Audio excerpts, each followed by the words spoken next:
Salam Bapak Ibu yang kekasih dimanapun berada. Saat ini saya mau menyampaikan sebuah renungan singkat yang diambil dari Matius 6 ayat 33 yang berkata demikian. Tetapi carilah dahulu kerajaan Allah dan kebenarannya, maka semuanya itu akan ditambahkan kepadamu. Tema yang saya sampaikan dari renungan ini yaitu kesepadanan antara harta rohani dengan harta yang fana. Ada sikap ekstrim di mana seseorang cenderung mempertentangkan antara yang fana dengan yang abadi, mempertentangkan antara materi dengan yang rohani, sehingga seseorang mengejar hal rohani tetapi ia mengabaikan hal-hal yang bersifat materi, atau sebaliknya ia mengejar hal-hal materi tetapi di sisi lain ia mengabaikan aspek-aspek rohani.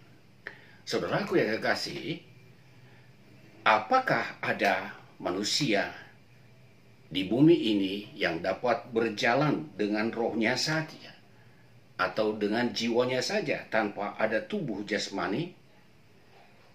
Tentu tidak ada, kecuali ketika kita sudah berada di alam roh dengan tubuh rohani. Apakah ada manusia di dunia ini yang bisa berjalan tanpa roh, tanpa nyawa? Tentu tidak ada, bukan? Kecuali mayat berjalan yang dikendalikan oleh pawang dengan kekuatan magic, sebagaimana kita dapat saksikan dalam budaya orang Toraja, Sulawesi Selatan. Allah menciptakan manusia sebagai makhluk rohani, sekaligus sebagai makhluk yang bertubuh jasmani, sehingga seharusnya mampu menata sikap hati agar ada kesepadanan antara semangat hidup mengejar harta rohani yang abadi dengan semangat kerja memperoleh berkat harta, sekalipun hal itu hanya bersifat sementara dan fana. Karena pertanyaan yang penting yang perlu kita ajukan adalah bagaimana seharusnya kita menata sikap hati terhadap harta rohani dengan harta yang fana agar ada kesepadanan di antaranya. Saudaraku yang kekasih, menjawab pertanyaan ini maka ada dua hal yang hendak saya sampaikan. Yang pertama, bahwa kita hendaknya mengasihi Tuhan, sumber berkat kehidupan, sebagai yang prioritas, sebagai yang utama. Sebab menurut perkataan Tuhan Yesus yang ditulis dalam Markus 12 ayat 30, bahwa umat Allah seyogianya mengasihi Tuhan Allah dengan segenap hati, segenap jiwa, segenap akal budi, dan segenap kekuatan. Artinya mengasihi Tuhan Allah itu tidak boleh dengan setengah hati, apalagi hanya asal-asalan, tetapi harus sepenuh hati. Mengasihi Tuhan harus ditempatkan lebih utama di atas segala-galanya. Ini tidak berarti bahwa kita mengesampingkan tanggung jawab kita dalam memenuhi kebutuhan jasmani. Tuhan kita adalah sumber dan Ia pemberi berkat rohani sekaligus pemberi berkat-berkat jasmani. Ia pemberi harta rohani yang abadi dan juga harta yang fana, meskipun hanya bersifat sementara. Di dalam hal kita mencari kerajaan Allah, berarti kita melakukan kebenaran firman-Nya. Sebab yang berbahagia, kata Tuhan Yesus, adalah yang mendengar dan melakukan firman-Nya, sebagaimana tertulis dalam Lukas 8 ayat 21 Demikian juga dalam Injil Yohanes 13 ayat 17. Bagi saudara-saudara yang mengasihi Tuhan dan melakukan firman-Nya, ada janji berkat bahwa Ia akan menambahkan semuanya itu, yaitu berupa berkat-berkat yang dilimpahkan kepada orang yang sungguh mencari Tuhan dengan segenap hatinya. Inilah hal yang pertama. Dan hal yang kedua, bahwa kita menjadi makhluk pekerja yang bertanggung jawab. Menurut kodratnya, kita diciptakan sebagai makhluk pekerja untuk mengelola alam di mana kita berada. Itulah sebabnya di dalam Alkitab, sikap bermalas-malas itu sangat dicela. Sebab orang yang malas bekerja, ia akan menikmati hidup yang penuh kekurangan dan akhirnya jatuh di dalam kemiskinan. Sebagaimana Amsal 10 ayat 4 dan juga Amsal 13 ayat 4. Tetapi sebaliknya, orang yang rajin bekerja, ia bagaikan yang menabur benih sambil mencucurkan air mata, maka dia akan pulang dengan bersorak-sorai dan membawa berkas-berkasnya. Mazmur 126 ayat 5 sampai 6. Orang yang mencari kerajaan Allah dengan hartanya, ia memuliakan Allah.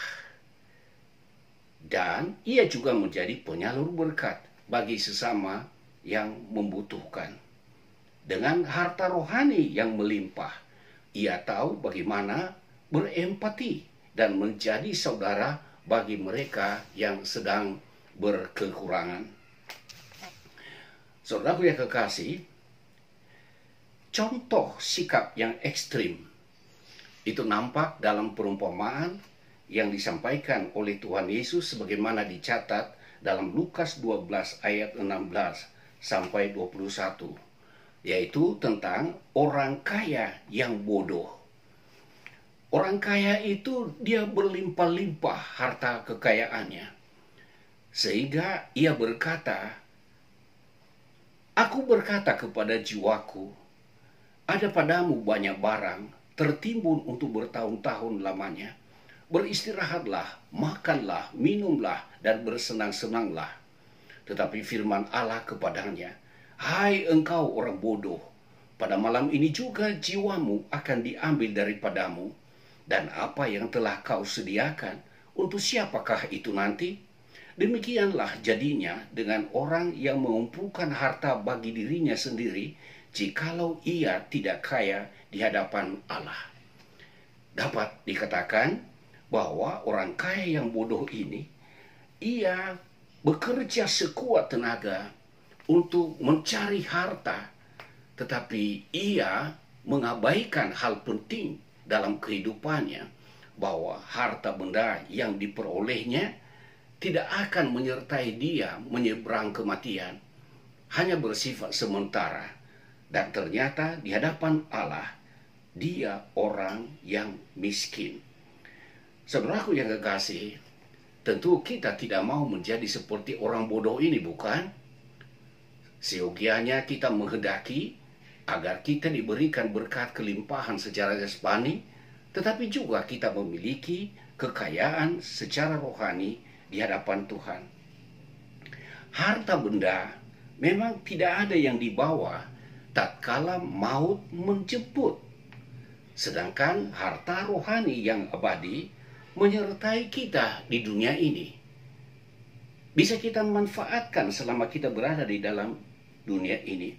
Dan bahkan ketika kita meninggalkan kehidupan yang fana di bumi ini, harta rohani itu pun akan selalu bersama dengan kita. Harta materi yang dicari dengan jerih lelah dalam waktu yang panjang bisa saja hilang sesaat ketika bencana datang. Sedangkan harta rohani yang abadi tidak bisa hilang oleh apapun juga.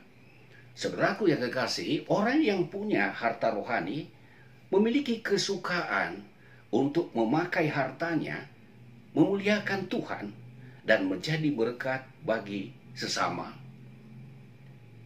Mencari dahulu kerajaan Allah menunjuk pada hubungan pribadi dengan Tuhan, di mana sikap hati kita memandang hubungan dengan Allah sebagai yang paling utama. Dan itu menjadi kekuatan untuk mengontrol agar kita tidak terjebak dengan kenikmatan dunia ini. Hubungan dengan Allah membuka aliran hikmat sehingga kita mampu mencipta kesepadanan atau keseimbangan antara semangat hidup mengejar harta rohani yang abadi dengan semangat kerja yang menjadi wadah di mana berkat Tuhan akan tercurah atas kita. Harta benda kita butuh, walau hanya sementara, tetapi harta rohani menyertai kita dalam keabadian. Kita tidak usah mempertentangkan antara yang abadi dan yang fana, antara kekayaan rohani dengan kekayaan harta duniawi.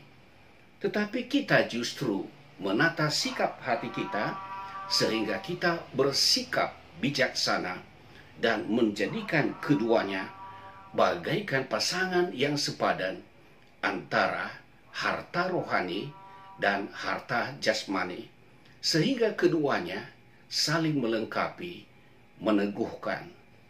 Kiranya renungan ini menjadi berkat bagi saudara-saudara yang terkasih dimanapun berada. Tuhan memberkatimu. Amin.